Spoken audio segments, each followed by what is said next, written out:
我是日本人，我是孔子学院的学生。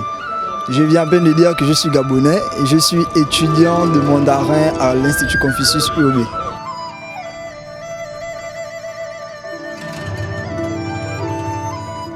Depuis quelques années, on assiste au grand retour de la Chine sur la scène internationale et tout particulièrement en Afrique. Motif d'inquiétude pour les uns, opportunité pour les autres. Seulement il y a un facteur qui devrait interpeller, car au cœur de ce déploiement tout azimut, il y a un véritable problème, celui de la langue. Si à cause de leur diversité et leur richesse, les langues sont le véhicule des valeurs et principes sur lesquels se basent les cultures, il est important de se souvenir que la langue est un vecteur important de l'expression culturelle. Cependant, si la Chine et l'Afrique souhaitent renforcer leurs liens de coopération, elles doivent réussir à briser les barrières linguistiques. Il n'est nullement question d'une option, mais d'un réel impératif pour les deux régions qui souhaitent intensifier leurs échanges dans plusieurs domaines.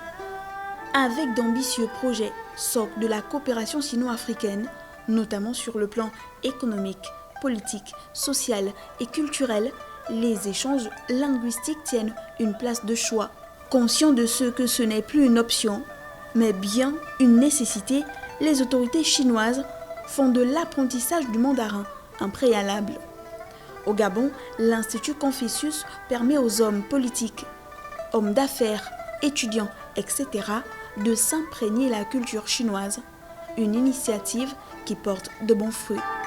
Le plus difficile, je dirais que c'est la prononciation. Parce que la prononciation de la langue chinoise détermine le sens du mot. Un exemple, par exemple, on va prendre comme exemple ma. Alors il y a 4 prononciations de ma. Ma, ma, ma. Alors ma, c'est le cheval. Non, ma, c'est le cheval. Ma, c'est maman. Et ma, c'est la route.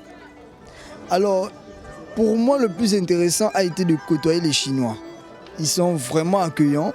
Les intérêts économiques et diplomatiques chinois ne cessent de grandir en Afrique, où Pékin devient plus qu'un partenaire économique au grand plaisir des pays africains.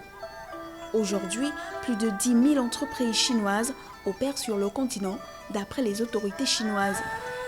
Vivre ensemble suppose un minimum de coordination et d'échange, donc un minimum de communication entre les membres de la communauté. Le langage, en ce sens, n'est pas seulement un outil qui permet de communiquer les valeurs communes, il contribue à les créer.